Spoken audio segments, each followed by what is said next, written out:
Universidad Cooperativa de Colombia Campus Cali y su nueva especialización en geopolítica para las relaciones internacionales, les damos una cordial bienvenida a este conversatorio que estamos emitiendo en vivo a través de nuestro canal de YouTube. Para conocer un poco más sobre nuestra propuesta con esta nueva especialización, estaremos llevando a cabo una serie de conversatorios y webinars que nos permitirán acercarnos al contexto globalizado y geopolítico actual. En esta mañana nos acompaña la coordinadora de la especialización, la doctora Aura Liliana de los Ríos, a quien le doy la bienvenida a este espacio y le pido que nos cuente cuáles son las expectativas con esta nueva especialización.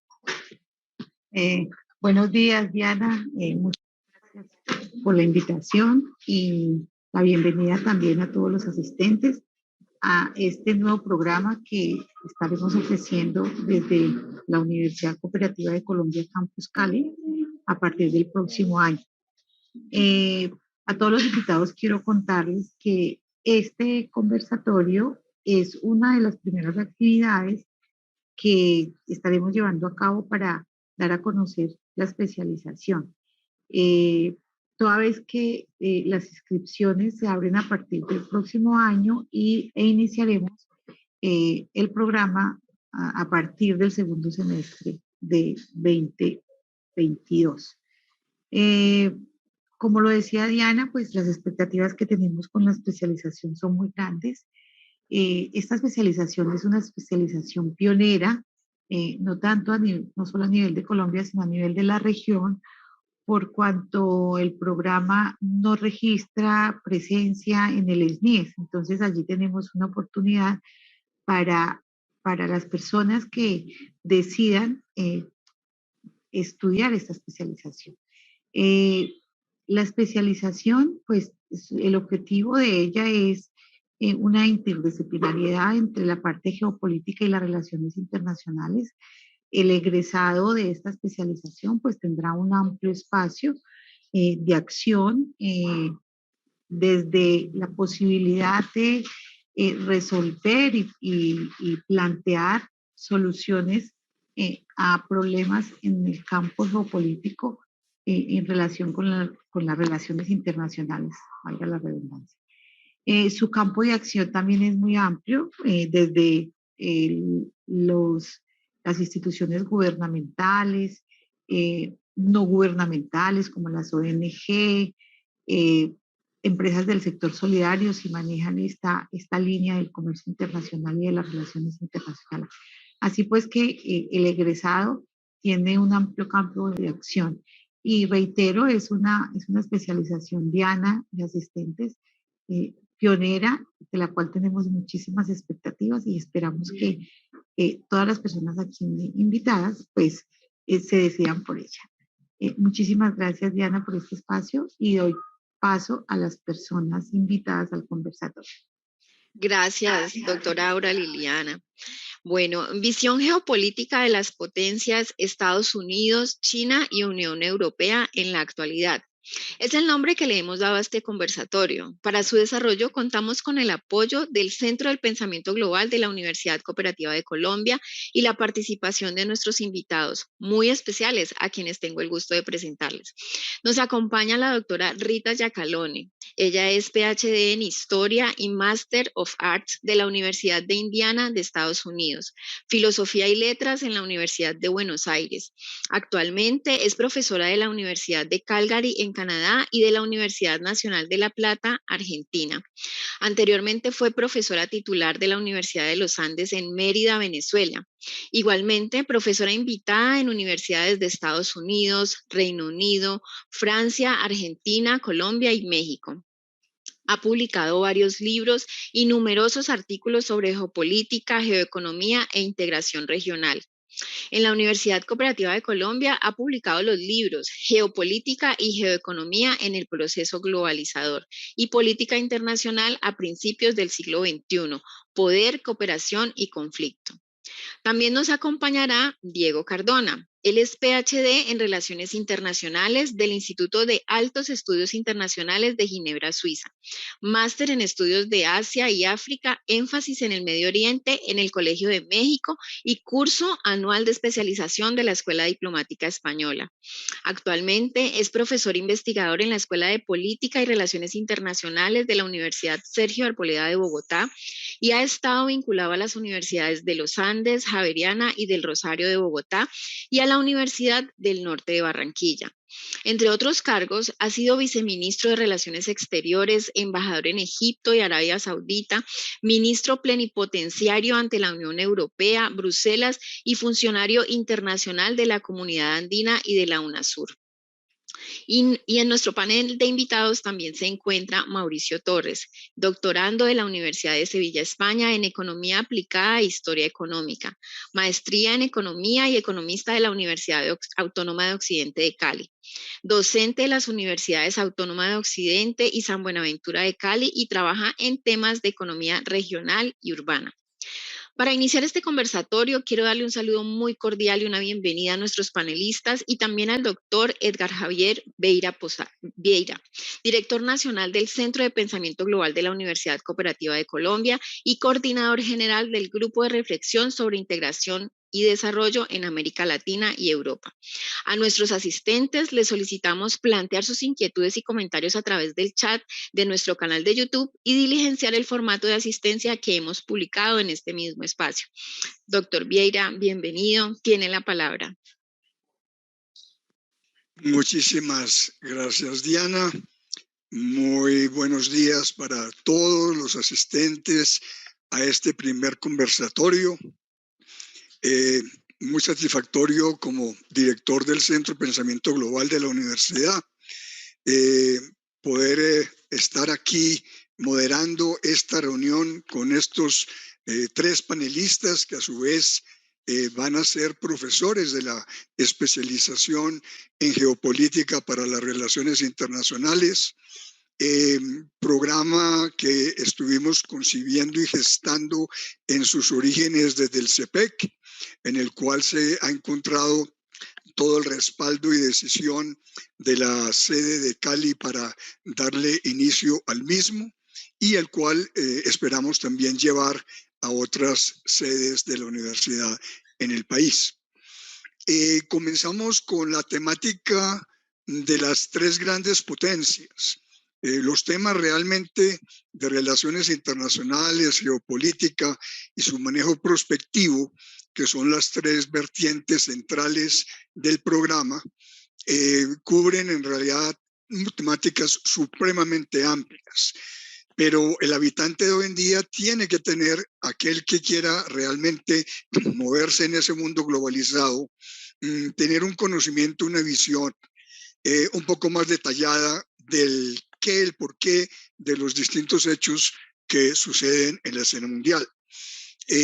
La temática de comenzar con las tres potencias nos pareció la más lógica para iniciar mostrando cómo en el mundo hoy en día se vienen unos cambios y ajustes supremamente importantes. No es sino recordar un siglo XX dominado fundamentalmente por la disputa de liderazgo entre los dos sistemas, capitalista y comunista, liderados por Estados Unidos en la Unión Soviética.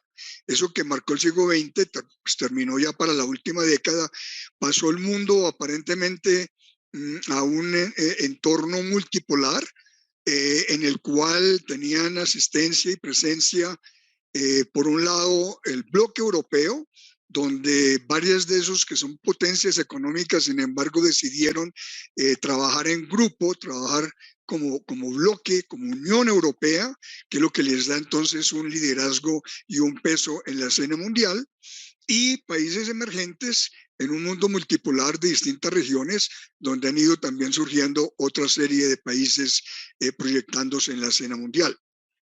Pero dentro de todo ese escenario, pues lo más destacado es el desarrollo en los últimos años de China.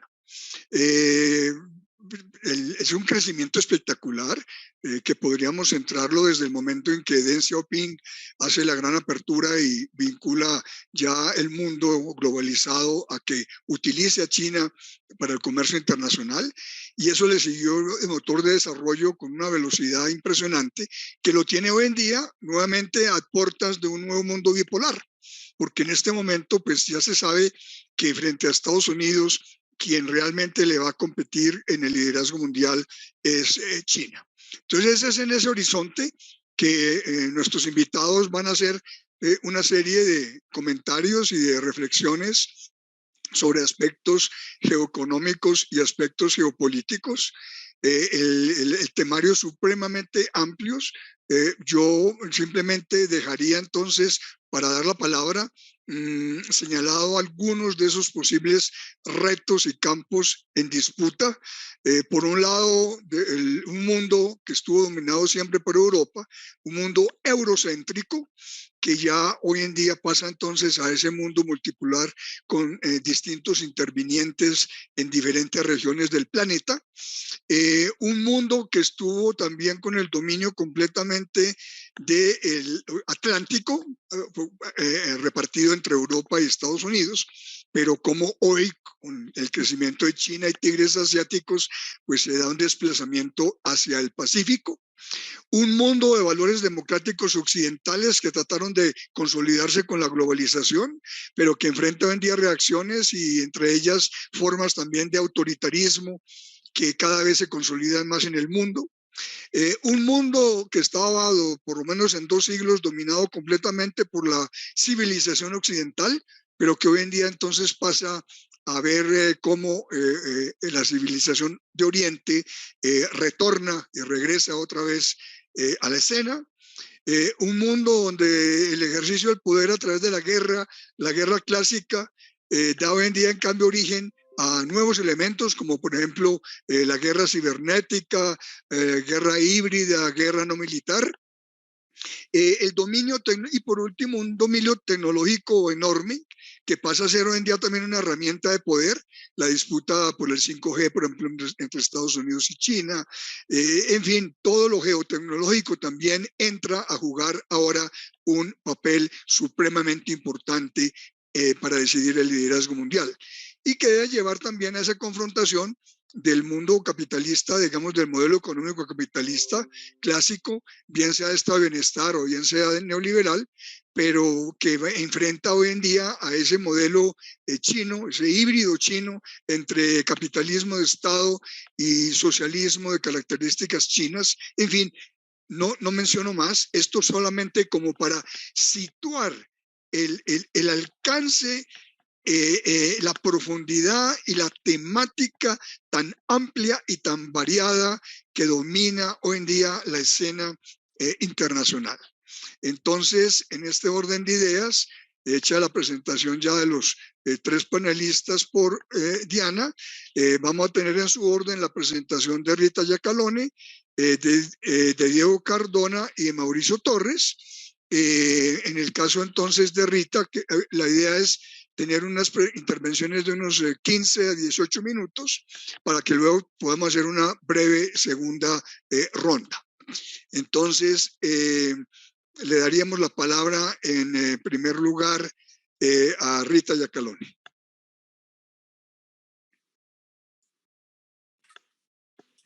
Buenos días a todos. Es un placer compartir con ustedes parte de esta mañana para discutir un tema tan importante y además apasionante para los que estamos en este campo de estudio. Voy a compartir una presentación como, digamos, como guía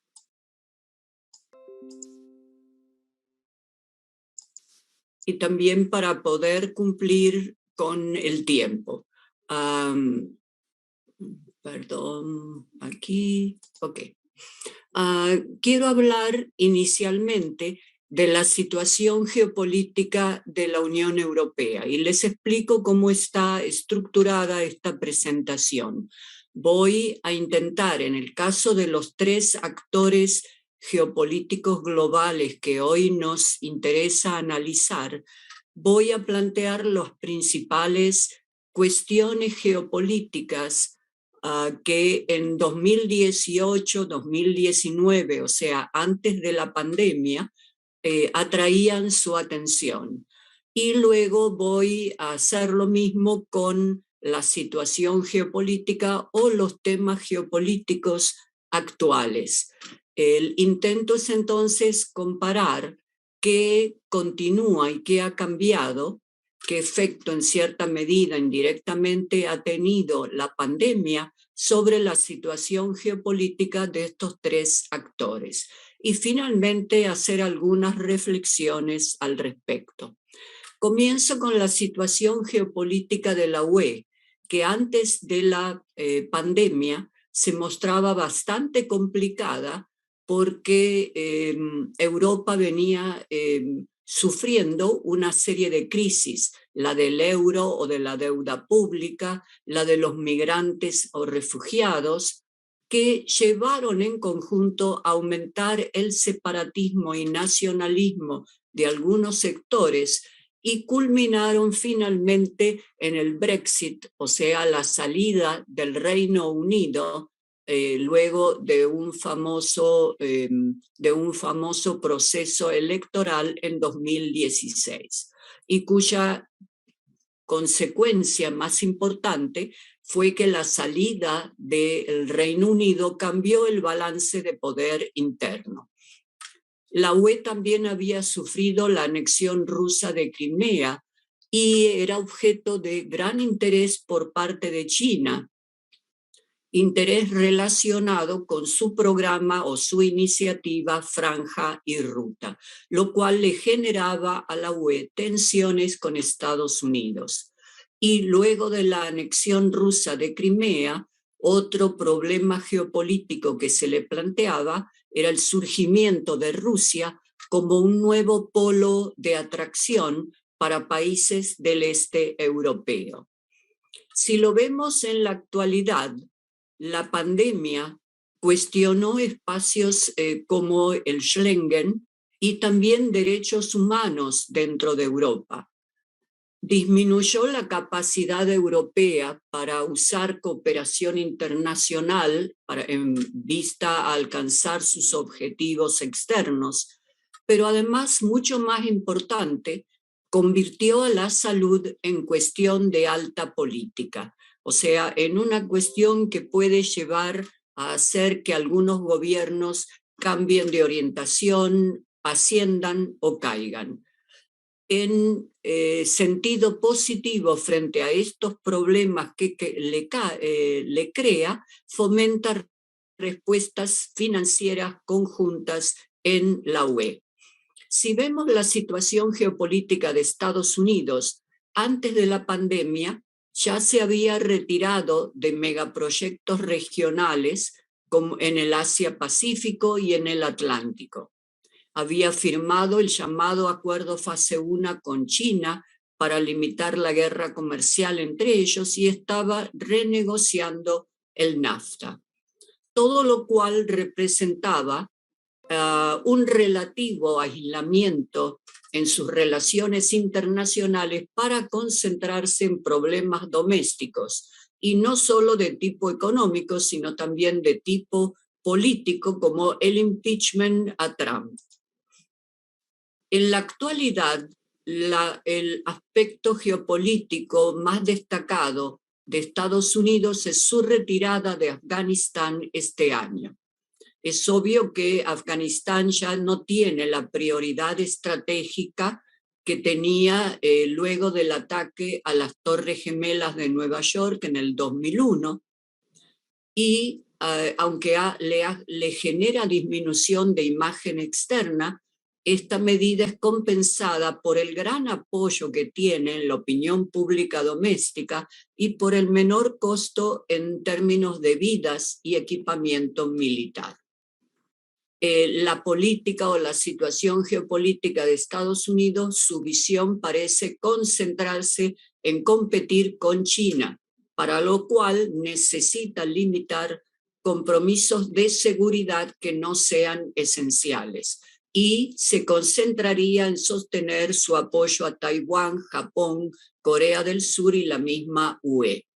Si hablamos de China, antes de la pandemia, su mayor iniciativa geopolítica era la iniciativa Franja y Ruta, para asegurar el suministro energético, el comercio y las inversiones, sobre todo en Eurasia.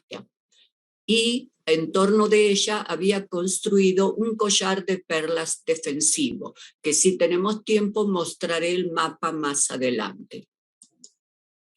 Aquí lo tienen, por ejemplo, aquí tenemos las líneas que atraviesan el continente euroasiático desde el Pacífico para llegar por aquí hasta el Mediterráneo en Grecia y por aquí directamente hasta el corazón del Reino Unido y en el Mar del Norte. Este es entonces el ambicioso programa geopolítico y geoeconómico chino. Y para defenderlo se establece el collar de perlas, en el cual estas perlas rojas que observamos serían puertos o bases defensivas que asegurarían que no son atacadas las líneas de suministro económico que habíamos visto anteriormente. La iniciativa tiene entonces un aspecto terrestre y un aspecto marítimo y genera tensiones geopolíticas, sobre todo en esta zona. Y quiero señalar aquí rápidamente la ubicación de estas islas, porque el comercio de China y también sus fuerzas navales deben obligatoriamente en la actualidad transitar, salir del mar de China a través de este estrecho o de este. Estas son sus vías actuales. El collar de perlas busca asegurar que estas zonas no sean cortadas para su paso. Y en la actualidad, aunque China perdió algo de imagen externa relacionada con el origen del virus, esto ha sido compensada por su diplomacia de las vacunas. Y a causa de su interés en la iniciativa, está redefiniendo sus alianzas en el sudeste asiático a través de un nuevo megaproyecto regional que fue finalmente firmado en 2020. Si hablamos de la situación geopolítica global antes de la pandemia, vemos incertidumbre alta, interdependencia, competencia entre poderes, alimentada por la globalización, la revolución industrial y la revolución industrial actual. Todo lo cual produce dos aspectos que parecen contradictorios: mayor conectividad, pero también mayor vulnerabilidad. Y se pasa, como ya señaló Edgar, de un único poder dominante a la existencia de varios aspirantes. En el caso de Estados Unidos, la crisis global del 2008 había generado menor tolerancia para el ascenso de China, lo cual obligaba a China a diversificar mercados, internacionalizar su moneda para evitar ser alcanzado por la crisis financiera. La situación actual, para mí la más importante, es que la salud se ha convertido en área de alta política. Esto es importante porque en una interpretación geopolítica positiva necesitamos de mayor cooperación, porque bienes públicos como la salud se vuelven más útiles cuando se difunden. El concepto de que si hay más vacunados es mejor para todos es obviamente cierto. Pierden entonces importancia diferencias en sistemas políticos y áreas de influencia a cambio de otros aspectos. Todo ello refuerza el rol del Estado, pero hay que tener en cuenta que no disminuye tampoco la interdependencia que existe y que aislarse no va a aumentar, por lo tanto, la capacidad estatal. Hay, sin embargo, una interpretación negativa, la cual señala que, aunque la pandemia ha debilitado a todos los actores geopolíticos globales, ellos siguen teniendo la capacidad de afectar al sistema internacional, y aquí señalo al menos 3 de las formas en que pueden hacerlo. Pueden disminuir sus programas de cooperación internacional, como en el caso de la UE, lo cual obviamente va a afectar a los países receptores en desarrollo. Puede aumentar campañas de desinformación mediante fake news, hackeo, lo que llamaba Edgar la guerra asimétrica. Y puede incluso intentar aventuras militares para distraer atención de su población de muchos problemas internos, porque obviamente la pandemia también ha generado y va a seguir generando una situación de recesión económica más o menos prolongada. Muchas gracias.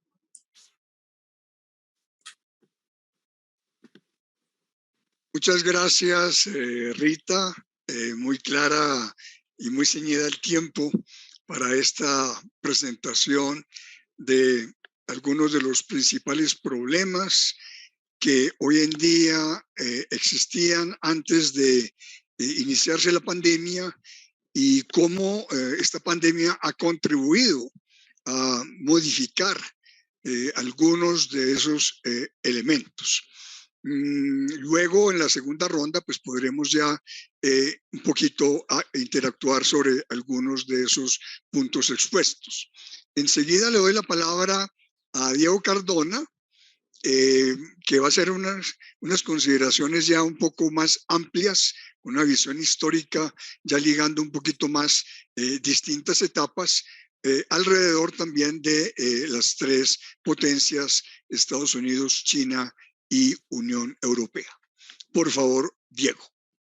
Bueno, sí, muy buenos días. Un verdadero placer compartir este conversatorio con Edgar, con Rita, con Mauricio. Muchas gracias, doctora Aura Liliana y Edgar, por la invitación. Yo quiero compartir también pantalla para mostrar, digamos, algunos elementos de carácter más geopolítico. Entonces, no sé si están viendo en este momento unos mapas. ¿Sí los están viendo? Todavía no, doctor Cardona. No, todavía no. Aquí hay algún problema con esto desde que lo estábamos ensayando. Vamos a ver qué puede ser lo que sucede. Entonces,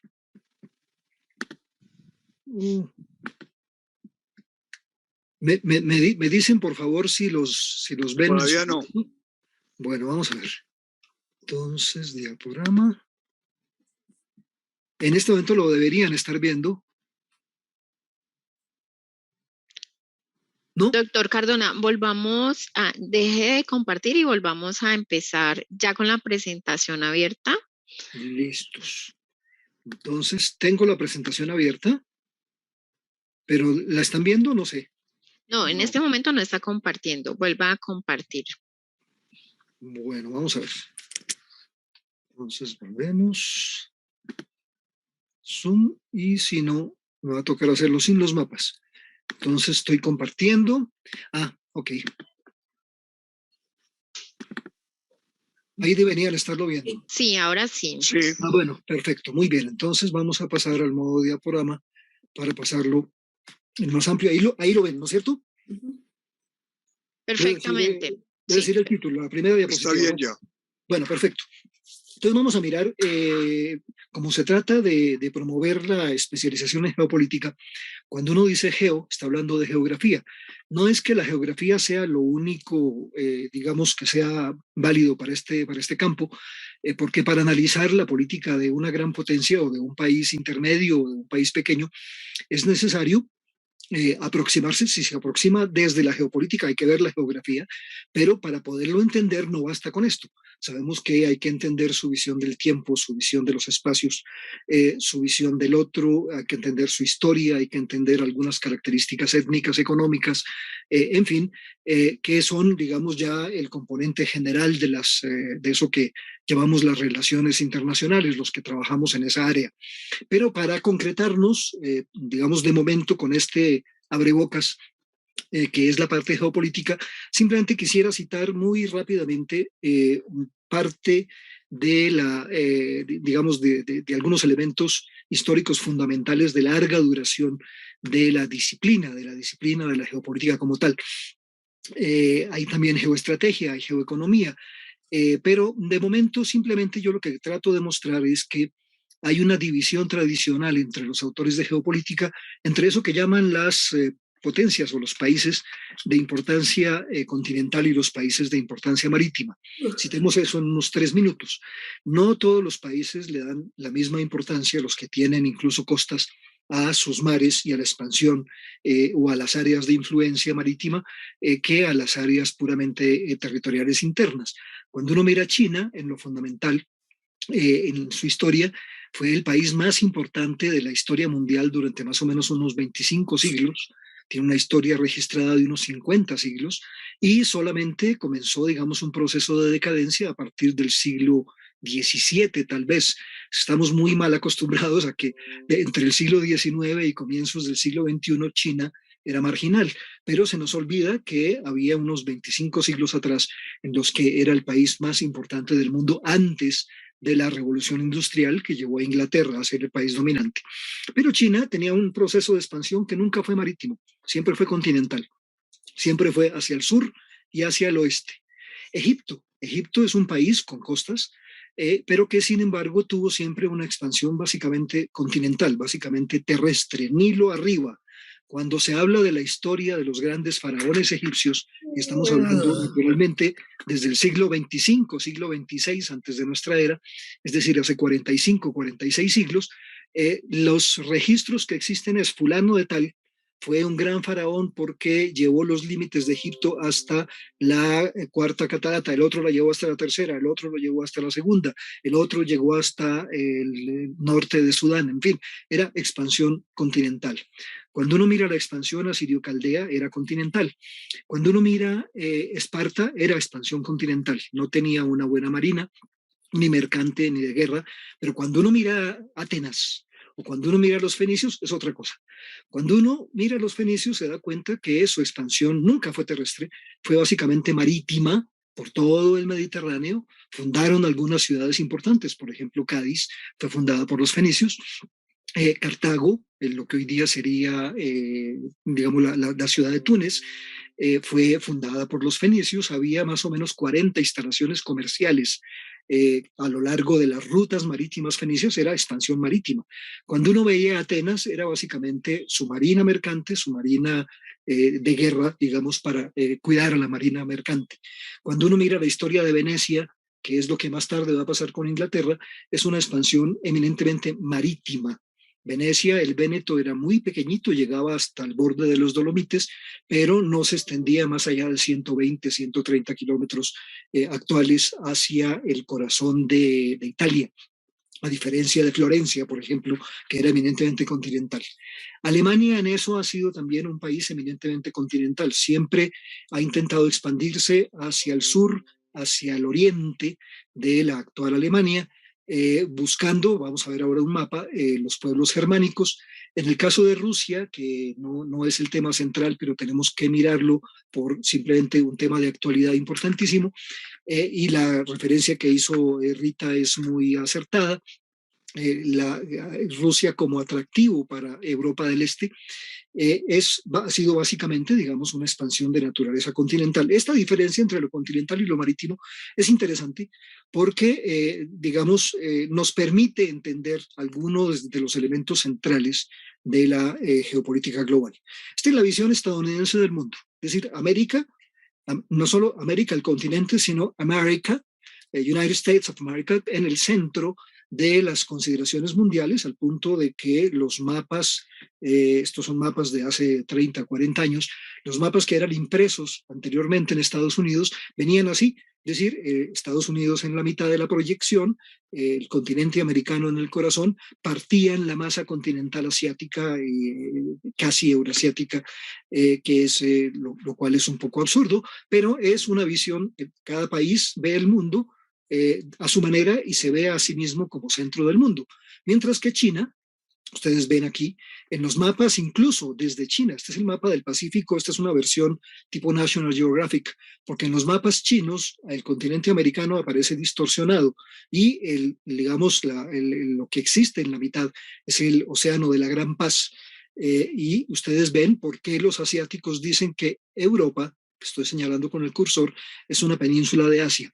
Claro que se enojan si uno les dice, sí, de la misma manera que, por ejemplo, la cabeza es una parte del cuerpo. Esto simplemente por alborotar el avispero y por motivar el debate.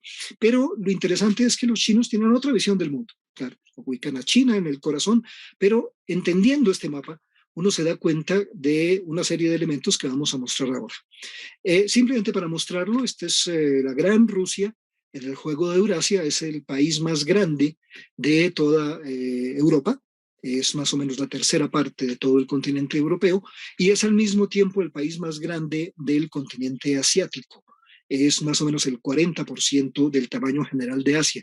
Y lo que vemos es una gran masa terrestre que tiene un proceso de expansión tradicional, primero hacia el este, llegó a tener, a poseer Alaska, y luego hacia el sur, y luego hacia los mares cálidos y hacia el continente europeo. Entonces, de lo que han tratado de hacer primero los ingleses, luego Estados Unidos, ha sido frenarlo, digamos, crear un cinturón de contención, que ahora vamos a ver en qué consiste, con un elemento nuevo que es la ruta del Ártico, que se está abriendo espacio, 2 grados o 2 grados y medio más de temperatura mundial, liberaría completamente la ruta del Ártico, lo cual explica por qué Rusia no hace gran cosa frente a los temas de calentamiento global.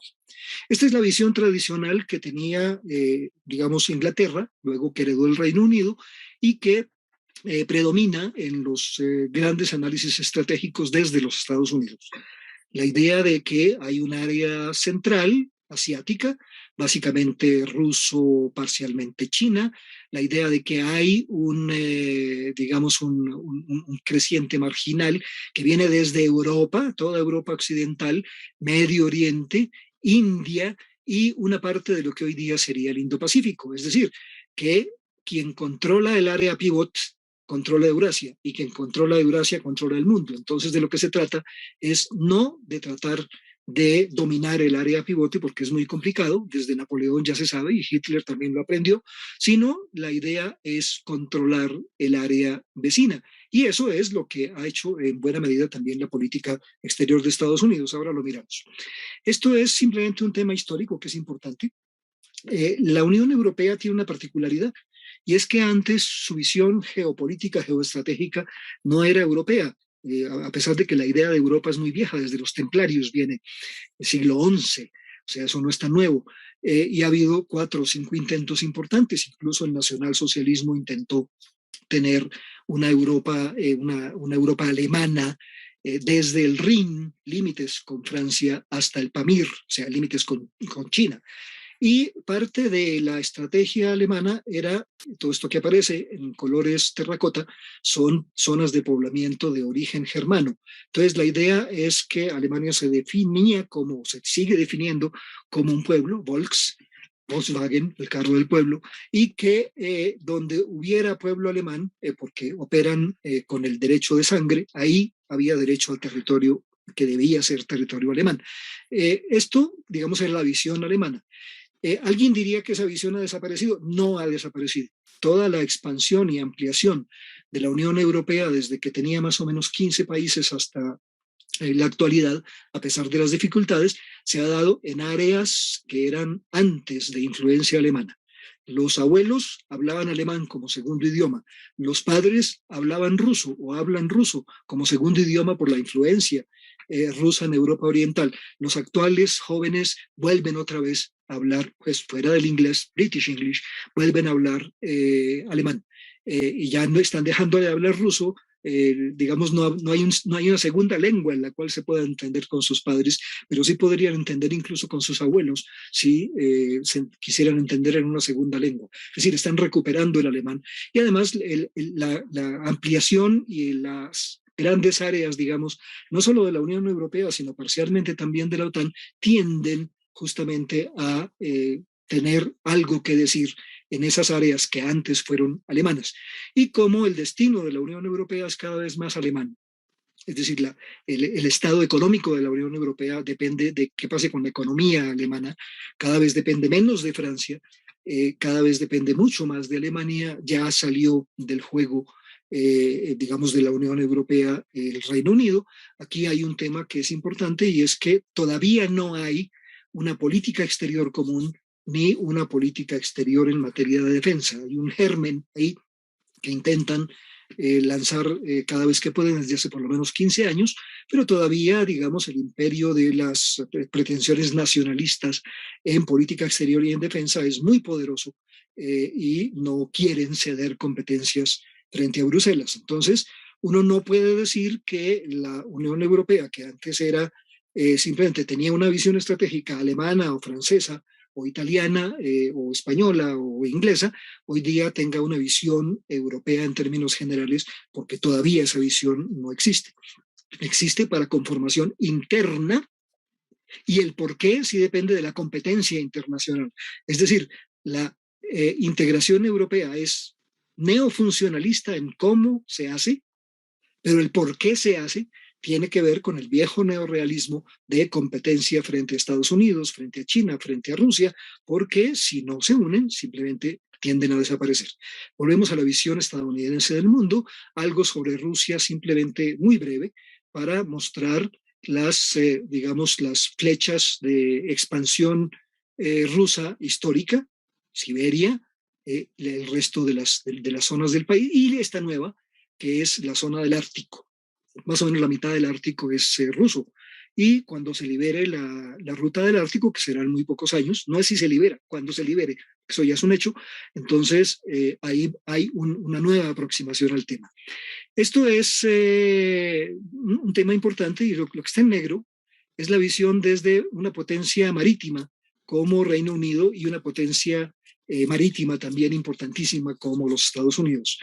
Lo que aparece en rojo es la zona que rodea el pivote, es el área, digamos, que Occidente quiere controlar con alianzas, primero con Europa, OTAN, con alianzas en Medio Oriente, con alianzas nuevas con India, está tratando de incorporar a India a la región Indo-Pacífico. ¿Para qué? Para controlar a Rusia y a China, no es solamente China.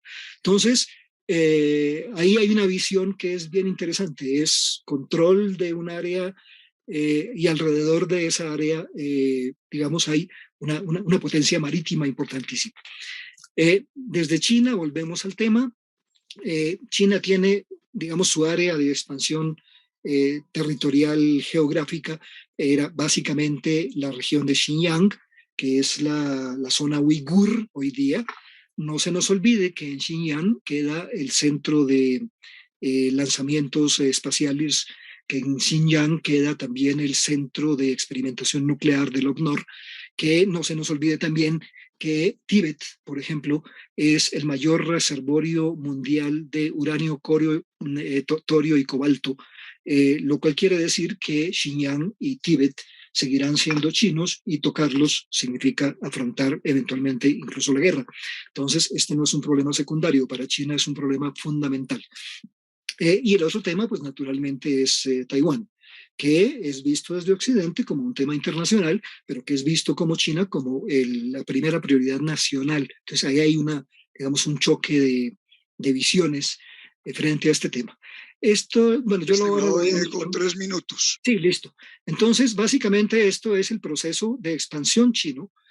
No es solamente, yo difiero ahí de la posición que tiene Rita sobre el collar de perlas, no. Es que por primera vez se está viendo que un país está planteando un proceso de expansión importante, no solamente por tierra, estamos hablando de grandes rutas, estamos hablando de gigantescos ferrocarriles, sino también por mar.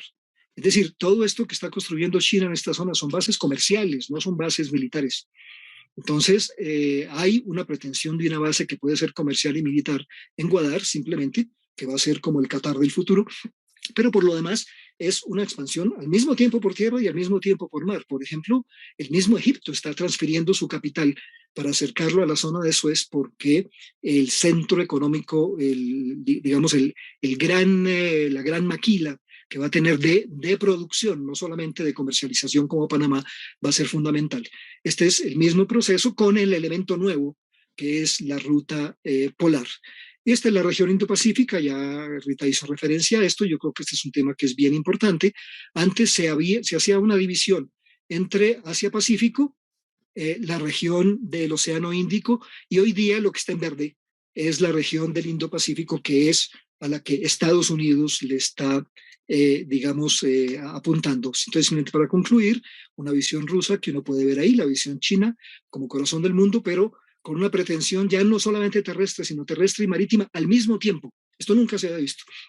Y la visión, y esta simplemente que es ya un aspecto que no tiene que ver con grandes potencias, sino cómo podemos ver la geografía desde otro punto de vista. Y la visión australiana del mundo, pues naturalmente nos muestra una primacía de Australia en el Océano Pacífico, lo cual va, digamos, a los acuerdos o los tratados de Australia con Estados Unidos y con Reino Unido. Ese yo creo que ese era el esquema que yo quería, digamos, compartir por ahora. Ya veremos algunos otros temas si hay preguntas y en los próximos conversatorios en los cuales ya se puede ir profundizando, digamos, cada uno de los elementos y ya nos divertiremos un poco en la especialización con cada una de estas temáticas.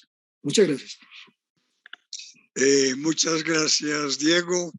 Evidentemente, como estás diciendo, has situado la amplitud y la posibilidad de miradas distintas, de consecuencias y de efectos diferentes que tienen todas estas distintas regiones a nivel mundial. Además, como señalamos al principio, donde si bien estamos haciendo énfasis hoy en las potencias Unión Europea, China y Estados Unidos, esto muestra también el papel que en los próximos conversatorios podremos también tratar, referidos ya a otras naciones emergentes. El peso de Rusia, la alianza de Rusia con China en un bloque euroasiático, India jugando un papel ya de neutralizador de China, con un Estados Unidos buscando basarse más en India, Australia y Japón. En fin, ahí tenemos, esto es una muestra, la que ha hecho Diego, de toda la cantidad de fuerzas geopolíticas que hay en el orden mundial. Por último, vamos a tener en esta primera ronda la intervención entonces de Mauricio Torres, que se va a referir más después de esta presentación, sobre todo con énfasis en aspectos geopolíticos. Mauricio va a referirse más a los aspectos geoeconómicos. Adelante, Mauricio. Muy buenos días para todos. ¿Me escuchan? ¿Me observan bien? ¿Me reconfirman, porfa?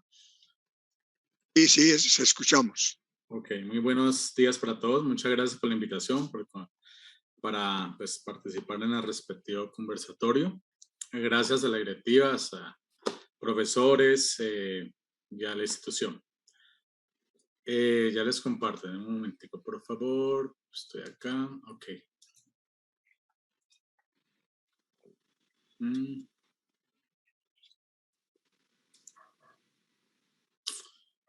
Estoy compartiendo, ¿me confirman? Sí, ya estamos viendo su pantalla. Bueno, en ese orden de ideas, como estoy en digamos, en ese contexto ahora en la parte geoeconómica, hay una herramienta yo la considero muy útil, muy versátil, que se llama Gallmeier.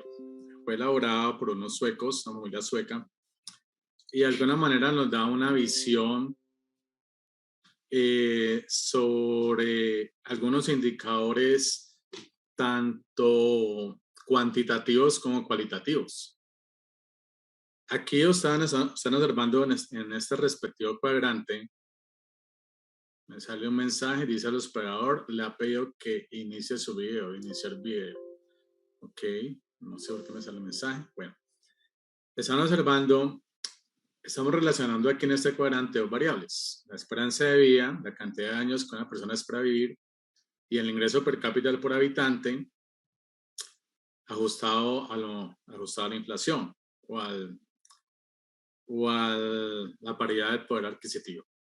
Por ejemplo, en el caso de China, antes de ello, en 1800, pues está indicando que entre más grande sea el círculo, me está indicando la circunferencia, que es aquel país con mayor tamaño poblacional. En 1800 la esperanza de vida en China era solamente de 32 años y el ingreso por habitante solamente era de $984 por persona. Este otro país verdecito corresponde a los Estados Unidos. El tamaño de la circunferencia es mucho menor, lo que indica que el tamaño poblacional era obviamente inferior al de China. La esperanza de vida era aproximadamente 40 años y el ingreso por habitante era de $2.130 por habitante. Claramente está indicando que desde 1800 pues comenzaban a generarse esas disparidades aquí asociados al ingreso por habitante. Otro país, si no estoy mal, Alemania, como lo estaba nombrando ahora, para 1800 la esperanza de vida era casi de 39 años, pero el ingreso por habitante era de $1.640 por persona. Bueno, entonces vamos a darle play y analizar cómo han evolucionado estos países en función de la esperanza de vida y el ingreso por cápita, por persona. Esta relación no es una causalidad, son correlaciones de variables. De alguna manera, la esperanza de vida la captura mucho el ingreso por habitante. Porque a medida que un país genera mejores y mayores condiciones de crecimiento y desarrollo económico, pues se ve reflejado en algunos indicadores que están asociados al bienestar, como la calidad de vida o la calidad de vida. En este caso, la esperanza de vida. Entonces, voy a darle play y miremos cómo ha evolucionado de 1800 a 1900, 100 años, un siglo.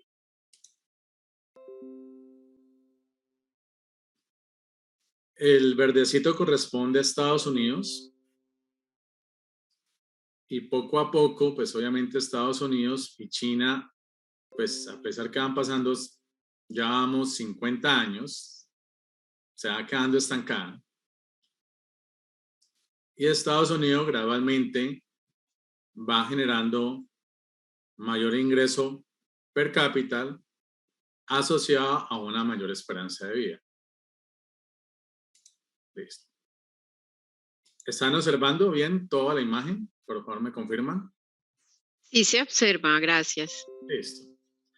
Pasados 100 años, un siglo, mire ya, la esperanza de vida era de Estados Unidos era de 50 años o más y el ingreso por habitante de $8.450 por persona.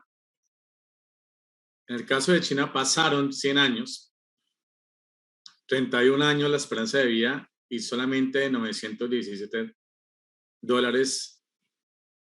por ingreso por habitante. Y aquí pues ya comienza a hacer, digamos, vinculación, este grado de asociación tanto comercial, cultural, económica, el Reino Unido, donde ya la esperanza de vida es casi de 52 años y el ingreso por habitante de $840 por persona.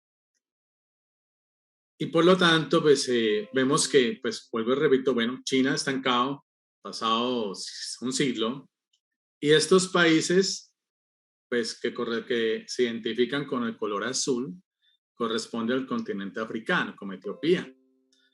Pasados 100 años, en Etiopía la esperanza de vida es solamente de 30 años, el ingreso por habitante de $540 por persona. Bueno, ahora vamos otros 100 años. Entonces vamos a ver cómo gradualmente ya de 1900 al 2000,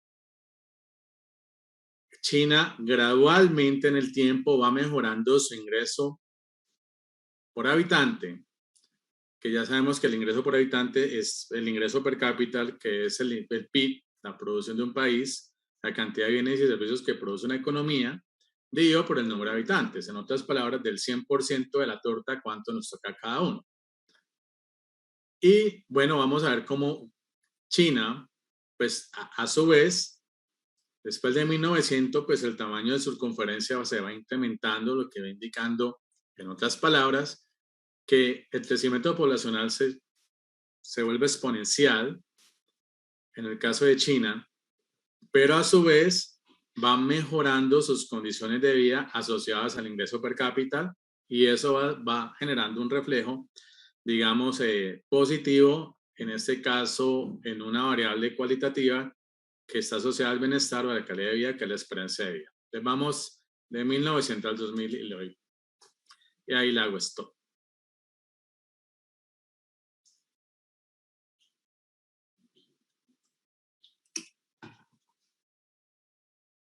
Ahí terminó la Segunda Guerra Mundial, viene la Guerra Fría.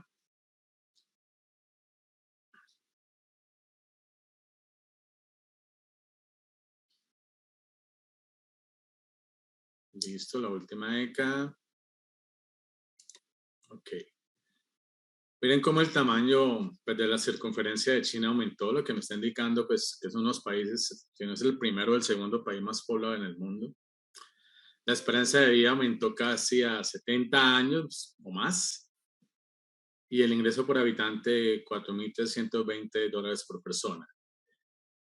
Y miren que aquí van generándose, digamos, una agrupación, una concentración o una aglomeración de países. Obviamente Estados Unidos aumentó el tamaño de circunferencia, mayor tamaño poblacional, la esperanza de vida casi de 78 años y el ingreso por habitante es $46,000 por persona. Y estos países que están en este nivel 4, aquí identificados, pues aquí está Japón, la esperanza de vida casi 82 años, casi, y el ingreso por habitante casi de $34,000 por persona. Y todos esos países que están agrupados aquí, pues está obviamente aquí Alemania, Italia, Suecia, Australia, Francia, casi 80 años la esperanza de vida y el ingreso por habitante casi de $36,000 por persona. Otros países aquí, Canadá, casi 80 años la esperanza de vida y casi $39,000 por persona el ingreso por habitante. Bueno, y Arabia Saudita, pues país, pues obviamente donde la gran mayor concentración de los ingresos provienen de la producción del petróleo, 74 años, casi 74 años la esperanza de vida y el ingreso por habitante de $40,000 por persona. Vamos ya terminando, pues, cómo evoluciona. Mira el caso de China, y bueno, aquí estamos también la India, un país que de alguna manera está dando esos pasitos lentos, pero digamos, relativamente seguros. Al 2002, pues la esperanza de vida casi de 64 años y el ingreso por habitante de $2,620 por persona. Bueno, en ese orden de ideas, por lo tanto, vamos a lo siguiente. Un momento por aquí. Terminemos al 2018. Y vemos ya, y ya observamos que al 2018 ya China pues va desplazando de alguna manera a Japón, que Japón era antes de considerar la segunda, ahora es considerada la tercera, y China ya la considera la segunda. Y mira, pues ya el tamaño poblacional de China aumenta gradualmente, aumenta pues obviamente significativamente. Y la esperanza de vida es casi ya 77 años con un ingreso por habitante, un ingreso per cápita de $16,000 por persona. Y estos países pues siguen el mismo patrón de comportamiento ¿cierto? Muy asociado a Estados Unidos como primera potencia mundial, ¿cierto? Y generan como una cierta agrupación, ¿ya? ¿Qué variable nos puede dar como una variable proxy para generar esta agrupación de esos países de nivel 4? Es decir, países con alto nivel de ingreso asociado a una mayor esperanza de vida. Pues creo que la única variable que permite generar este patrón de comportamiento de estos países, pues tiene que haber una variable que genere esa aglomeración o esa concentración de países. Y esa variable, que es una variable proxy, es el PIB per cápita. Son países, pues obviamente, que generan que la mayor cantidad del PIB de Europa está concentrada en estos países y que de alguna manera, vuelvo y repito, pues se ha reflejado en indicadores que están asociados al bienestar o a la calidad de vida, como la esperanza de vida en este caso. Y China, pues aquí poco a poco, gradualmente, ya pues al 2020 y al 2021, pues ha generado, digamos, mejores condiciones de calidad de vida asociados a un mayor ingreso. Eso ya comienza a indicar, obviamente, que China ya comienza a jugar un papel, como ustedes, los demás docentes, expositores han expuesto y han expresado, pues ha jugado, ya comienza a jugar un papel muy determinante y muy relevante en todo este contexto geoeconómico y geopolítico. Para terminar, voy a dejar de presentar aquí, por favor. Para terminar, voy a presentar lo siguiente. Aquí estoy acá, denme un momento, por favor.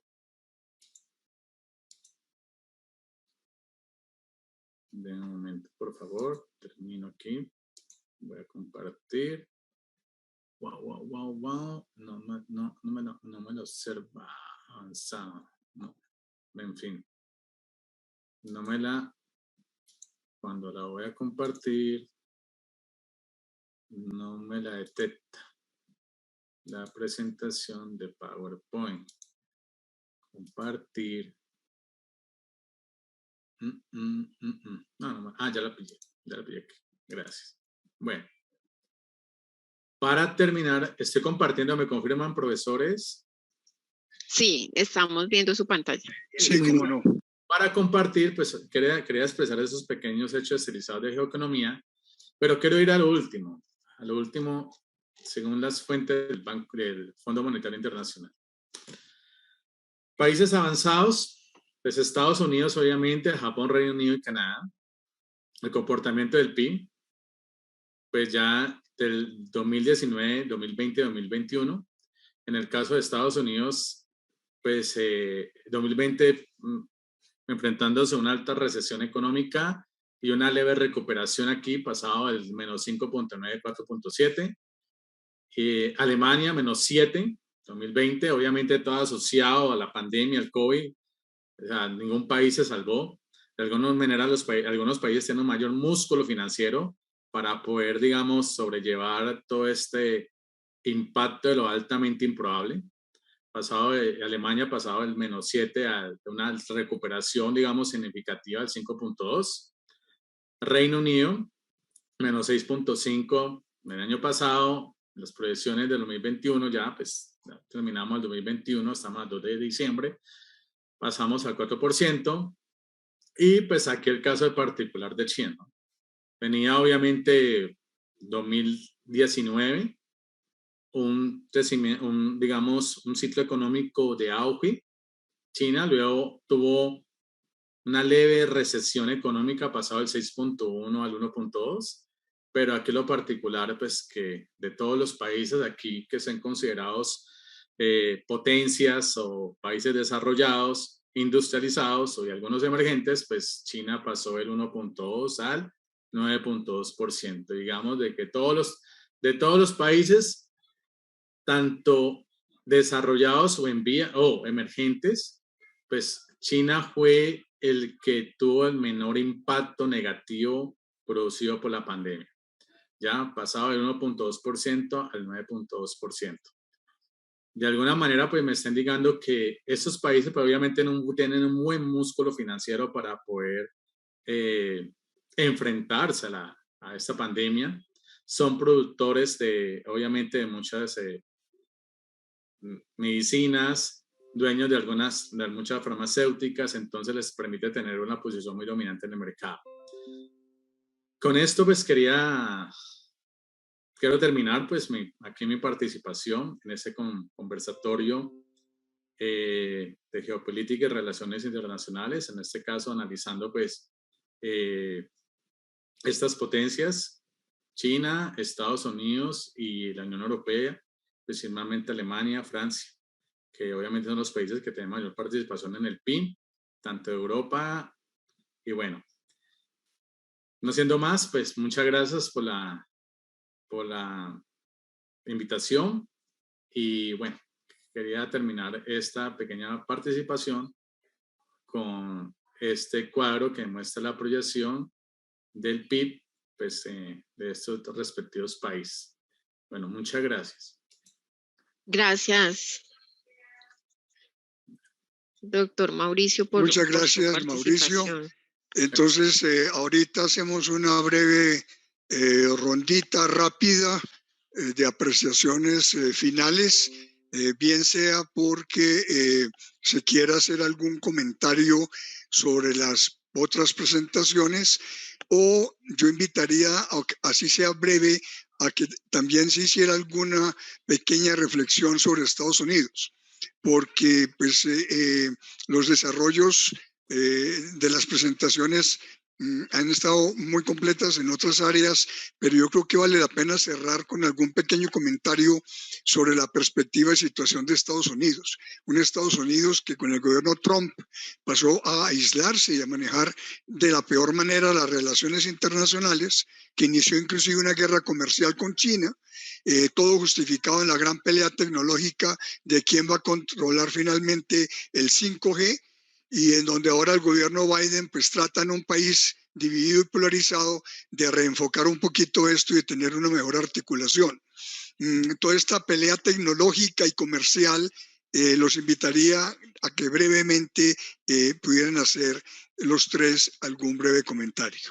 Doctor Vieira, perdóneme que lo interrumpa. También quiero decirle que tenemos 2 preguntas en el chat. Usted me dirá en qué momento las podemos plantear. Sí, hagamos esta presentación breve y pasamos a las preguntas. Perfecto, gracias. Entonces, Rita, por favor. Gracias, muy amable. No sé si cambiar, bueno, ustedes me dan por ahí. Con respecto, en realidad yo iba a hacer un comentario en otro sentido luego de ver la presentación de Mauricio, pero como Edgar nos vuelve a llevar al tema específico de Estados Unidos, quiero señalar no tanto el problema tecnológico, los conflictos tecnológicos han existido antes en la historia y posiblemente seguirán, y han sido no solo entre potencias o poderes que tenían expectativas y estrategias opuestas, sino que han sido también entre aliados. Ha habido problemas y pujas tecnológicas entre tecnologías europeas y tecnologías estadounidenses, y nosotros como latinoamericanos lo conocemos. Sabemos que hay países del cono sur más influidos por las tendencias y la influencia europea, que utilizan todavía ahora un sistema de electricidad, sistemas de televisión, etcétera, que no son compatibles en absoluto con los de Estados Unidos, Canadá, México y la zona del norte de Sudamérica. Y eso es simplemente una competencia tecnológica que dominó buena parte del siglo XX y sigue en pie, y no es con China o con un poder alterno, sino entre aliados geopolíticos como los europeos y Estados Unidos. Creo que es importante el cambio de Trump a Biden. No es un simple cambio de detalle. Creo que, por un lado, la elección de Trump abrió los ojos a la dirigencia política estadounidense acerca de que su expansión externa estaba generando realmente problemas internos que eran en cierta forma obviados por ellos, que ellos habían dejado de prestar atención a las demandas internas. Si hay que reivindicar algo del gobierno de Trump, es no lo que él hace, sino lo que intenta expresar, y es que son las demandas insatisfechas domésticas. Biden, en cierta medida, y sus asesores las han reconocido, y eso es valioso.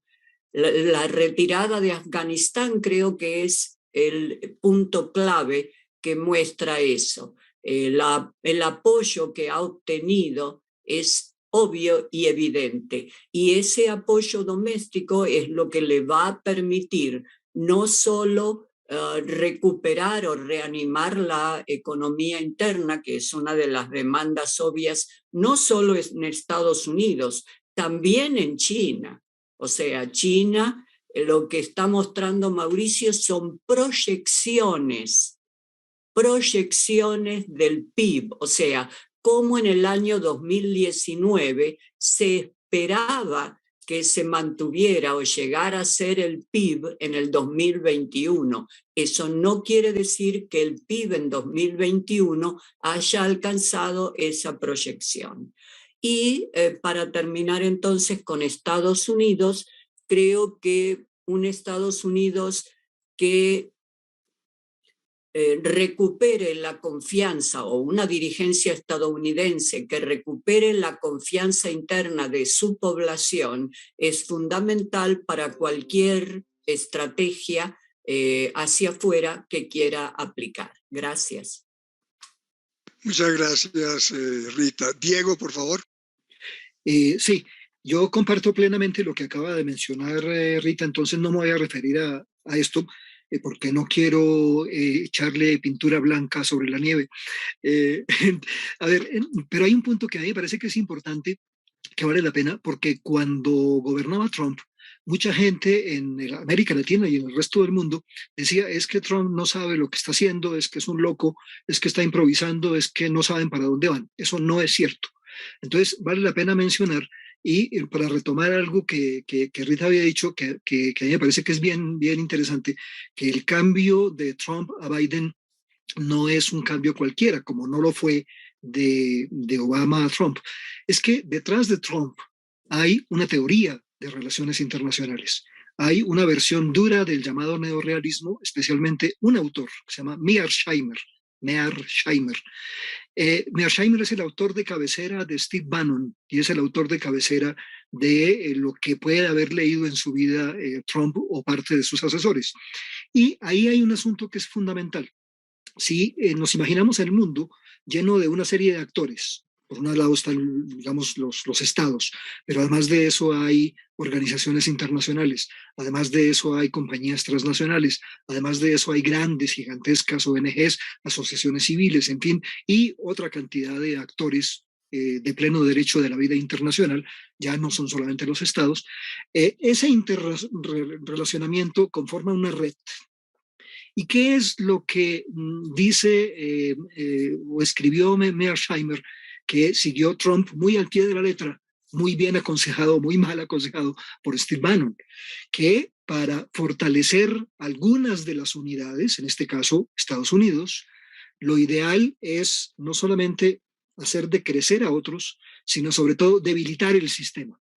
Entonces la idea era debilitar todo el sistema de Naciones Unidas, no solamente la Asamblea General, no solamente el mismo Consejo de Seguridad, no solo las 25 o casi 30 organizaciones internacionales del sistema de Naciones Unidas, sino al mismo tiempo, digamos, tratar de debilitar el sistema porque ahí hay poder compartido.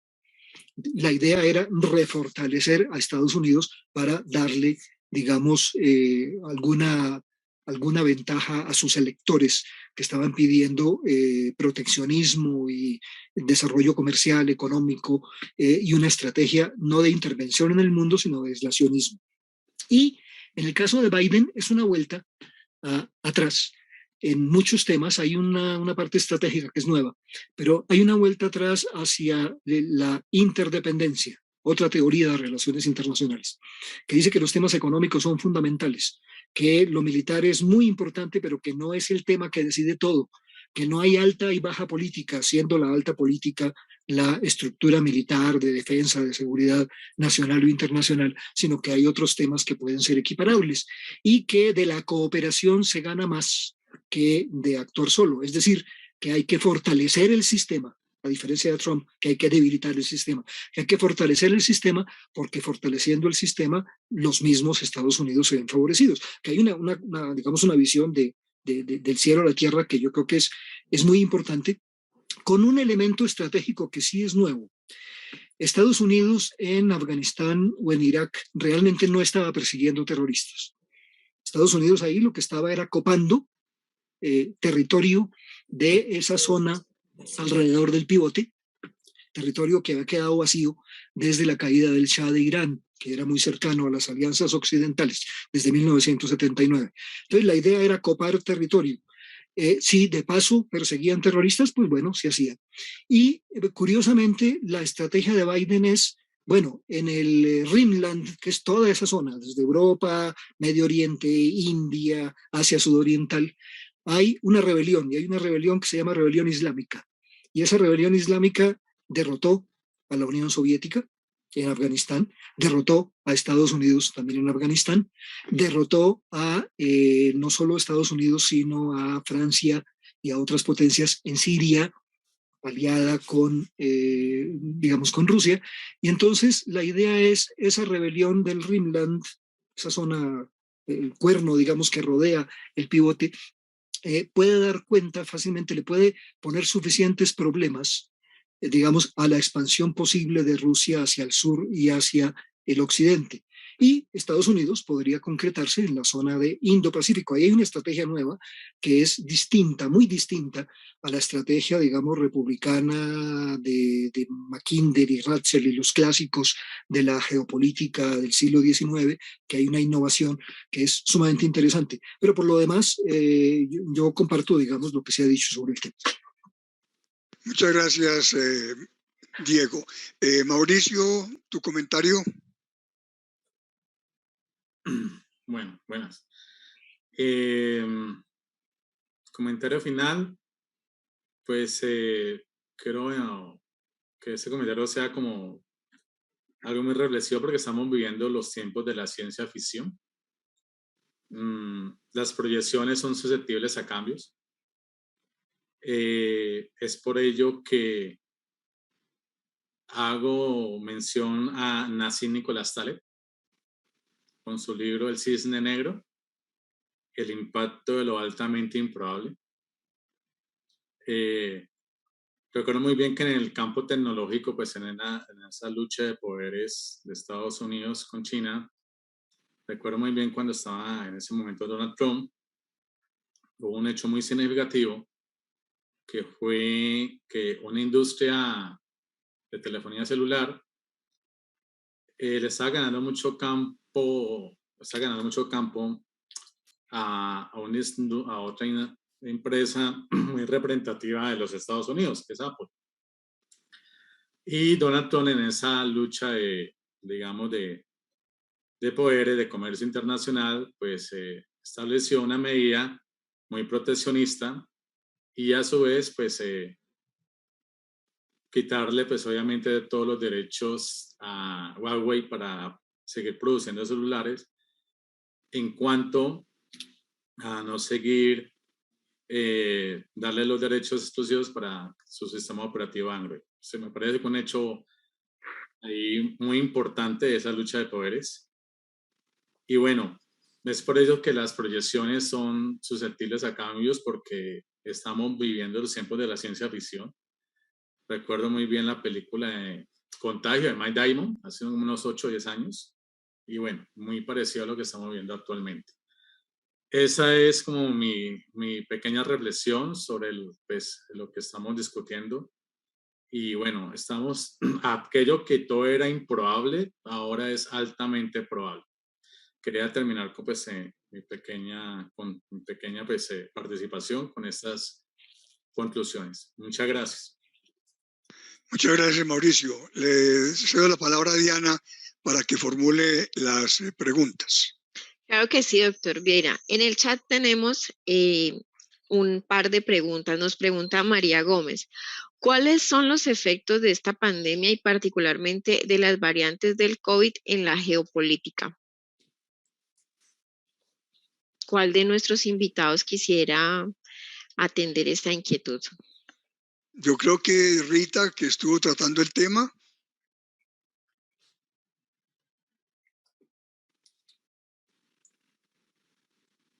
Sí, muchas gracias, Edgar. Bueno, es una pregunta aparentemente muy sencilla, pero muy complicada de responder, porque la geopolítica también tiene muchos aspectos. Desde el punto de vista de lo que había señalado, de lo que señaló Diego al comienzo, que el prefijo geo, de la política internacional o del juego de poder entre grandes poderes, tenemos que existe actualmente un nuevo conflicto que tiene una raíz tecnológica o está vinculado con la tecnología, pero no mucho con la cuarta revolución tecnológica, que es la guerra de las vacunas. O sea, no diría cada laboratorio, pero cada país que tiene una solución interna al problema mediante una vacuna, intenta crear, y lo ha hecho, áreas de influencia para la difusión de esa vacuna entre aquellos gobiernos que pueden considerarse amigos.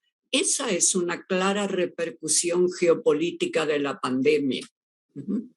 El hecho de que algunos países utilicen la Pfizer y la Moderna y otros la China o la rusa con sus problemas, y que haya determinado número también de misiones de salud pública, por ejemplo, de China en la UE para repartir mascarillas y demás protectoras, barbijos.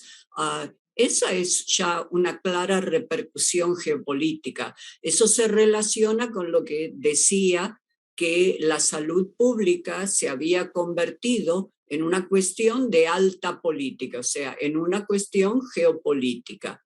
Pero también, insisto, la salud pública, o sea, la pandemia, obliga a cooperar, obliga a establecer algunos marcos más allá de las zonas de influencia. No creo que ningún área de influencia pueda cerrarse a la llegada de otras vacunas o a la llegada de cooperación externa que permita que todo el globo en general controle la pandemia en un periodo X, que cada vez parece un poquito más allá. Gracias. Gracias, Rita. Diana, la siguiente pregunta. Claro que sí, doctor. Acá tenemos a Julio Briñas, nos pregunta, ¿cuáles son los principales factores que convierten a un país o región en potencia? Comenzar Diego y Mauricio. Ya, tenía desactivado el sonido. Bueno, a ver, yo creo que esto es una vieja discusión y vale la pena plantear que tiene unas respuestas múltiples, porque antes se decía, no, una potencia es la potencia atómica, pero es que resulta que hay otros criterios para medir el asunto. Algunos dicen, no, la extensión geográfica. Y sin embargo, uno se encuentra con que Reino Unido o Japón, por ejemplo, en la Segunda Guerra Mundial eran unas potencias importantes y la extensión geográfica era muy pequeña. O hay países enormes, por ejemplo, Sudán antes de la división, o la República del Congo, por ejemplo, que es un país enorme, que de alguna manera no son, digamos, potencias importantes en el mundo. Entonces, pareciera que la extensión geográfica sí puede ser importante en algunos casos, pero no es el elemento más definitorio. Otros dirían, no, la población. Esto es la visión decimonónica de la geopolítica. Hoy día una serie de bombas atómicas acaban con la tercera parte de la población mundial en una hora. Entonces, hay países que son altamente poblados y que tienen, digamos, uno se encuentra algunos países de Asia que tienen una enorme población y que sin embargo no tienen, digamos, un potencial económico o un potencial de bienestar de su propia población tan alto. Entonces, el criterio existe, sí, la población puede ser útil, pero hay países de poblaciones relativamente pequeñas, de menos de 50, 60 millones de habitantes, que serían países intermedios o países más pequeños, y que sin embargo tienen una gran importancia o en la vida económica o en el desarrollo científico-tecnológico o en el bienestar de su propia población. Hay otros criterios, entonces, del poder militar. Sí, el poder militar puede incidir de alguna manera, pero es que no es el único tema de agenda. Y hay países muy pequeñitos, geográficamente muy pequeñitos en población, que eventualmente son, digamos, países militarmente importantes. Por ejemplo, en Medio Oriente, Israel, que es un país muy pequeño, pero que es potencia atómica y que además de eso es, digamos, una potencia sin par en la zona del Medio Oriente. Esto es una cosa que nos lleva a pensar que los criterios de cuál es la base de poder, de potencia de un país, realmente son muy diversos. Por eso, por ejemplo, algunos no hablamos mucho de potencias. Cuando alguna gente en América Latina habla de potencias medianas, a mí esa clasificación me causa cierta aprehensión. Es preferible hablar de economías intermedias, de países con políticas exteriores activas o de países con un alto grado de bienestar de su población, los coeficientes de desarrollo humano. Entonces, simplemente mi respuesta para esto sería que no hay una respuesta simple. No se trata ni del nivel de armamentismo, ni de que posea una enorme cantidad de cosas. A veces en América Latina decimos, pero es que América Latina es rica, tiene todo, tiene ganadería, tiene agricultura, tiene minería. Pues sí, la República del Congo tiene todo lo que nosotros supuestamente tenemos y más, tiene todos los minerales del mundo que hay que tener, y sin embargo, desde el punto de vista del desarrollo como país, de su posibilidad de influencia en la región, es realmente muy pequeña. Y el desarrollo, digamos, de sus habitantes es muy bajo. Entonces, aquí no se trata simplemente de poseer en abstracto los recursos naturales, se requieren políticas, se requiere continuidad de esas políticas, en fin. Entonces, la respuesta es que no hay una respuesta simple. Yo creo que, bueno, para eso está la especialización, para que tratemos de encontrar respuestas un poco más complejas frente al tema. La virtud de los políticos es que siempre tienen que tener las respuestas, todas las respuestas, así estén equivocados. La virtud del mundo académico es que siempre tenemos que tener todas las preguntas. Pero bueno, ya podemos avanzar con eso después. Muchas gracias, Diego. Mauricio, ¿quiere agregar algo? Bueno, pues adhiero lo que acaba de expresar el profesor Cardona. Diego, perdón.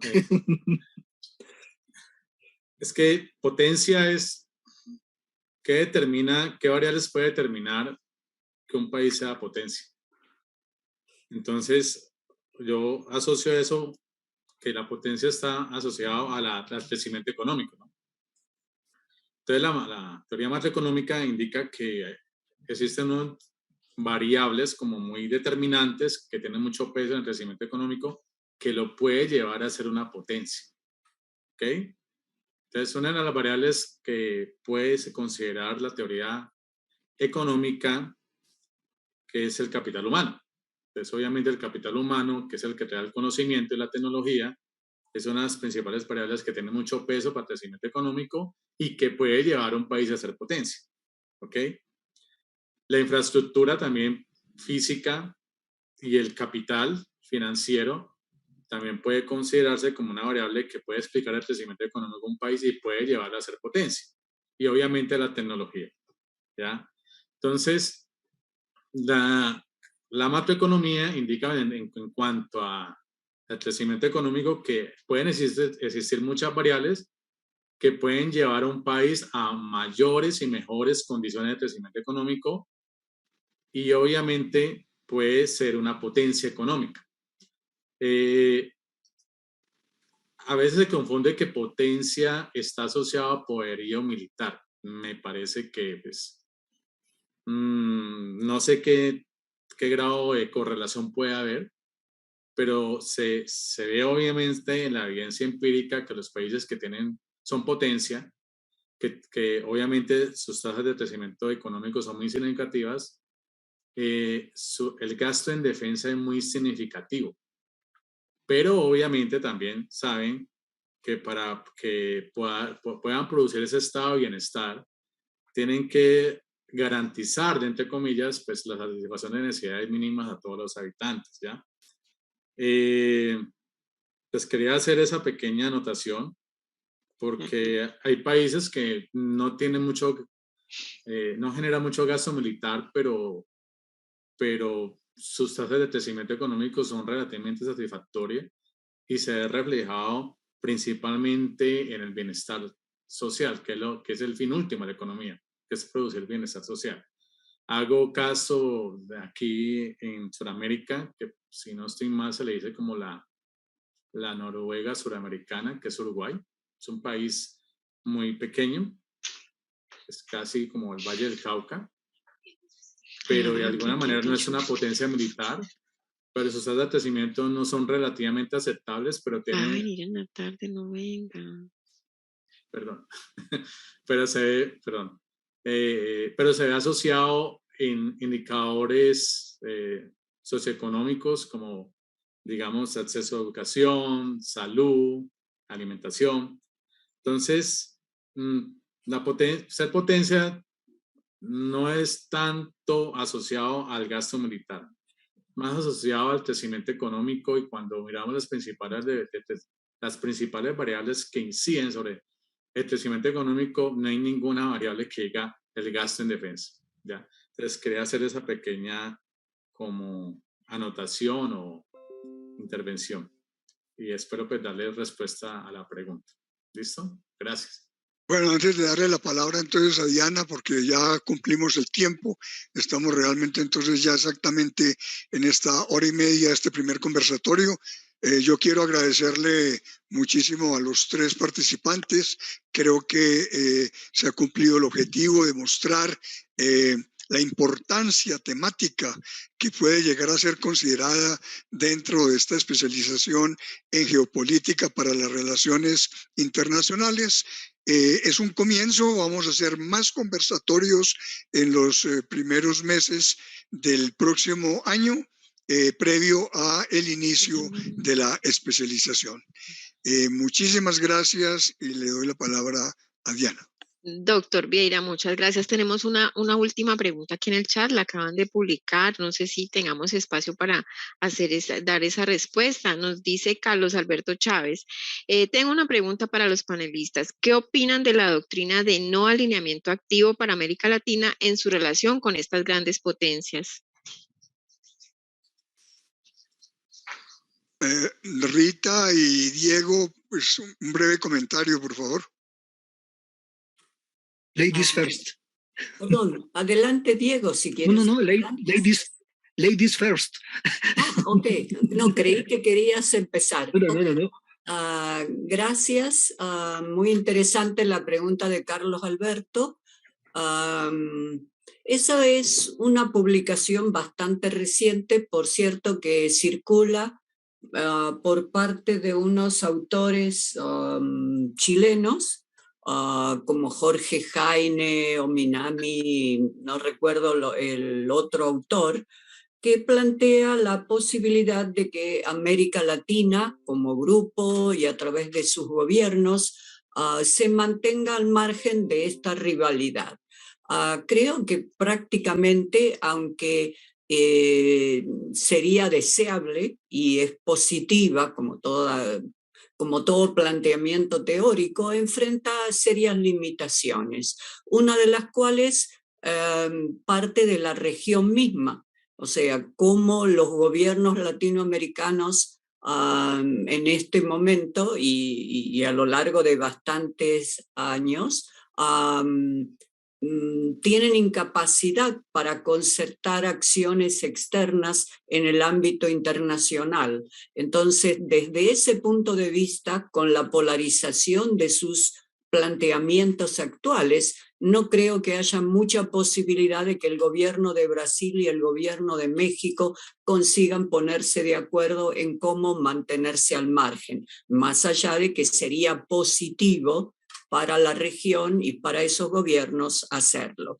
Y desde el punto de vista global, o sea, geopolítico global, tenemos un nivel de interdependencia tan grande que es prácticamente imposible liberarse de participar, de estar inmersos en el conflicto global o en la cooperación global. Lo que sí pueden hacer los gobiernos y pueden hacer las regiones a través de sus acuerdos regionales específicos, que para eso se supone que existen, es asumir posiciones que no que incidan más en el ámbito de la cooperación y del beneficio de todas las opciones que existen, en lugar de ir hacia posiciones que alienten el conflicto. Más allá de eso, no creo que haya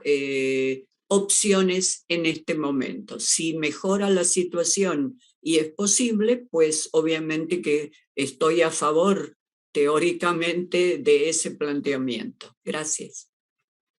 Gracias, Rita. Diego. Sí, no, muy brevemente. Sí, efectivamente, yo comparto el punto de que es una iniciativa que es, bueno, realmente es chileno-argentina, porque está, digamos, parte del viejo grupo de la red de RIAL, de la Red de Relaciones Internacionales de América Latina, que fue animada en especial por chilenos y argentinos. Algunos de ellos se han vuelto a agrupar, digamos, los más senior. En el caso de Argentina hay alguna gente de Flaxo, alguna gente de Torcuato Di Tella, el vicerrector Juan Tocatlián, por ejemplo, que está muy, digamos, en esa línea. La idea yo creo que es un poco como qué pasó en la Guerra Fría. En la época de la Guerra Fría se creó el movimiento de los no alineados, que esto fue una iniciativa más asiático-africana, a la cual se plegaron después algunos, muy pocos países latinoamericanos, y la idea era ni este ni oeste. Claro, algunos de ellos estaban muy bien ubicados en el este o en el oeste, a pesar de que se llamaban a sí mismos no alineados. Era una idea de China, de India, de la vieja Yugoslavia, de algunos 3, 4 países africanos, 2 países del sudeste asiático. En fin, Cuba era un miembro importantísimo de los no alineados, estaba bastante bien alineado en su época.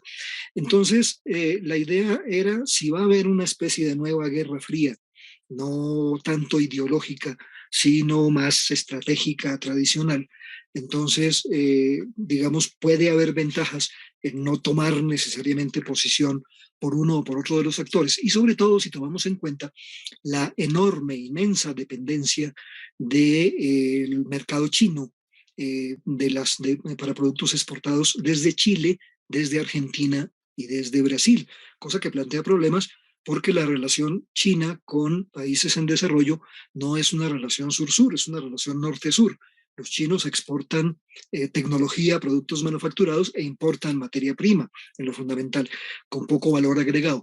Pero la idea es como tener un cierto margen de maniobra que no los obligue necesariamente a tomar partido para mantener abiertos esos canales, no tanto el canal político, no tanto el canal de seguridad, sino los canales económicos. Es la impresión que yo tengo sobre ese tema. Y claro, es más fácil hacerlo en ciertas regiones del continente americano. Para México, que depende, 79% de sus exportaciones dependen del mercado estadounidense y 6% del mercado canadiense, es decir, 85% dependen del nuevo NAFTA, el TIMEC. Entonces, para México el margen de maniobra naturalmente que es mínimo, pero para países centroamericanos, que dependen más o menos 60-65% del comercio con Estados Unidos, es también bastante reducido. Para un país como Colombia, parcialmente Perú, es menos, digamos, es un poco más reducido el relacionamiento con Estados Unidos, pero es importantísimo y sigue siendo el país, digamos, el socio por excelencia. Pero para un país como Brasil, cuyo socio comercial más importante hoy día es China, a pesar de las restricciones de los últimos 2 años, incluso la misma Argentina, y el caso de Chile también.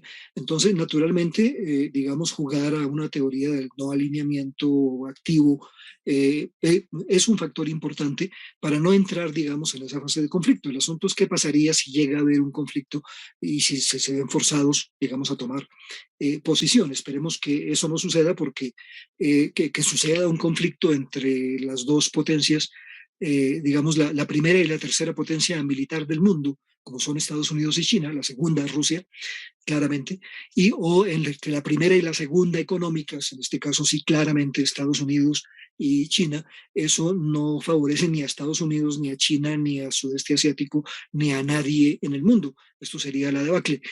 Pero, digamos, es una teoría interesante, vale la pena tomar nota, pero sobre todo vale la pena tomar nota de cuál es el contexto en el cual ha sido producida. Y hay una discusión, que ya termino con esto en 30 segundos, que es la de que la mayor ganancia para los países realmente está en exportar productos de valor agregado y no solamente materias primas. Y nosotros estamos, sobre todo en Sudamérica, primarizando nuestras exportaciones y nuestras economías, lo cual es gravísimo. Cito un solo ejemplo, ya que Mauricio citaba el caso de Uruguay, que es el caso de Corea del Sur. Corea del Sur tiene un tamaño que es más o menos un octavo del tamaño de Colombia. Es como 2 departamentos colombianos. Pero su Producto Interno Bruto es 6 veces todo el producto colombiano. Entonces 6 por 8, 48. Eso en cristiano quiere decir que la economía de Corea del Sur es 48 veces más eficiente que la economía colombiana. ¿Y eso es por qué? Por una sencilla razón, porque la mayor parte de lo que produce y exporta Corea, más o menos 90-92%, son productos de alto valor agregado, no materias primas. Pero esa es otra discusión que ya también tendremos que dar. Muchísimas gracias, Diego y Rita. Ahora sí le cedo la palabra a Diana para cerrar. Bueno, muchísimas gracias a todas las personas que se conectaron, a las personas que estuvieron participando en este conversatorio, en este webinar. Estamos transmitiendo en el canal de YouTube de la Universidad Cooperativa de Colombia Campus Cali. Les queremos agradecer habernos acompañado en este espacio. Estarán de acuerdo conmigo en que es un tema absolutamente fascinante. Nos tuvieron cautivados todo este tiempo con todas sus opiniones. Les queremos agradecer precisamente eso, su generosidad. Disfrutamos mucho de su experiencia, de su conocimiento, de su experticia. Los estaremos avisando cuando tengamos un nuevo conversatorio, un nuevo espacio como este, porque definitivamente es un tema que nos permitirá pues ahondar mucho más en todo este campo de la geopolítica y las relaciones internacionales. Queremos aprovechar el tiempo en el que estamos para desearles a todos unas felices fiestas y que tengan un feliz almuerzo. Hasta luego. Gracias. Gracias. Hasta luego a todos. Muchas gracias. Adiós, Hasta luego. amigos. Gracias. Gracias por la